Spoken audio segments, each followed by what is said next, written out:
뉴질랜드 하면 떠오르는 이미지는 드넓은 초원과 웅장한 산 그리고 감탄이 절로 나오는 아름다운 호수입니다. 게다가 세계에서 가장 행복한 나라 중 하나로 꼽힐 만큼 사람이 살기 좋은 환경을 가지고 있죠. 그래서인지 우리나라에서도 가장 이민 가고 싶은 나라 중 하나로 손꼽힙니다. 심지어 1인당 GDP도 영국과 프랑스보다 높아 경제적으로도 풍요로운 나라입니다. 그런데 최근 뉴질랜드의 인구 밀집 문제가 심각해지고 있다고 합니다. 현재 뉴질랜드의 인구는 오클랜드를 비롯한 대도시에 집중되어 있으며 전체 인구의 80%가 수도권에 거주하고 있다고 합니다. 이를 비교해보면 인구 밀도가 높기로 유명한 우리나라조차 서울 수도권의 전체 인구의 50%가 거주하는데 뉴질랜드는 이보다 훨씬 높은 비율로 대도시에 집중된 것입니다. 뉴질랜드의 국토 면적과 기후가 가장 비슷한 나라로 영국이 있습니다. 영국은 1제곱킬로미터당 약 281명이 살고 있지만 뉴질랜드는 1제곱킬로미터당 불과 18명밖에 살지 않습니다.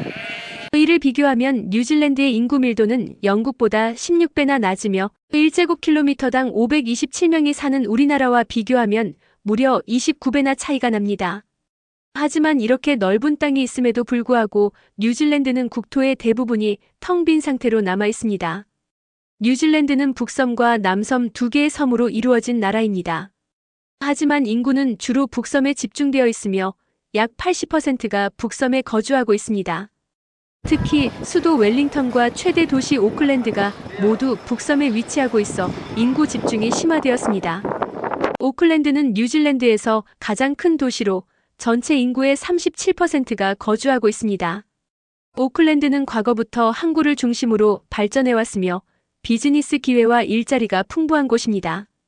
이 때문에 경제활동을 원하는 사람들이 자연스럽게 이곳으로 모이게 되었습니다. 그렇다면 왜 남섬에는 사람들이 적게 사는 걸까요? 남섬에는 남알프스 산맥이 길게 이어져 있습니다. 이 산맥은 유럽의 알프스와 비슷한 규모로 해발 3000m가 넘는 봉우리가 18개나 있습니다. 가장 높은 봉우리는 3700m로 우리나라 설악산 대청봉의 2배에 해당하는 높이입니다. 이러한 지형적 특징 때문에 남섬의 서쪽은 개발이 어려운 지역으로 남아 있습니다. 그럼 남섬의 동쪽은 어떨까요? 동쪽 지역은 평지가 많아 개발이 가능해 보이지만 연평균 강수량이 500에도 못 미치는 매우 건조한 지역입니다. 남섬 서쪽에는 연평균 12,800나 되는 강수량이 기록될 정도로 많은 비가 내리지만 남알프스 산맥이 그 비구름을 가로막아 동쪽으로는 비가 거의 내리지 않는 것입니다. 따라서 농사를 짓거나 사람이 거주하기에는 적합하지 않은 환경이 됩니다. 반면 북섬은 지형적으로 평탄하고 강수량이 고르게 분포하며 기후도 남섬보다 따뜻해 사람이 살기에 훨씬 좋은 환경을 제공합니다. 이런 이유로 자연스럽게 인구가 북섬에 집중될 수밖에 없는 것입니다. 그뿐만 아니라 뉴질랜드는 세계에서 가장 고립된 나라 중 하나입니다. 가장 가까운 나라가 호주인데 그 거리마저 2000km나 떨어져 있습니다. 비행기로 4시간 정도 걸리는 거리인데 이는 인천공항에서 필리핀 마닐라까지 가는 거리와 비슷합니다. 이렇게 고립된 위치 때문에 뉴질랜드는 외부에서 인구가 유입되기 어려운 환경이었습니다.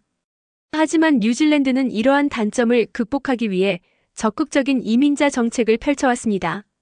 1840년 영국이 뉴질랜드를 식민지화한 이후부터 많은 영국인이 이주하였으며 현재 뉴질랜드 인구의 약 27%가 이민자 출신입니다.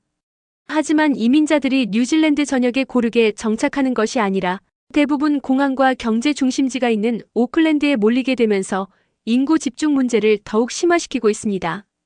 또한 뉴질랜드에는 사람보다 양이 더 많다는 흥미로운 사실이 있습니다.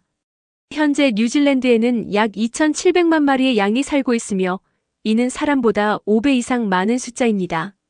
뉴질랜드의 기후는 농작물을 키우기에는 어렵지만 초원이 넓어 양과 소를 키우기에는 최적의 환경을 제공합니다.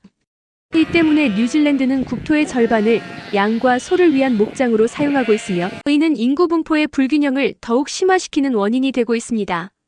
뉴질랜드의 이러한 인구 밀도 불균형 문제는 자연환경적인 요소가 가장 큰 원인이며 돈을 들여 해결할 수 있는 문제가 아닙니다. 하지만 뉴질랜드는 이러한 자연환경을 훼손하지 않고 그대로 보존하면서 살아가는 방식을 선택했습니다.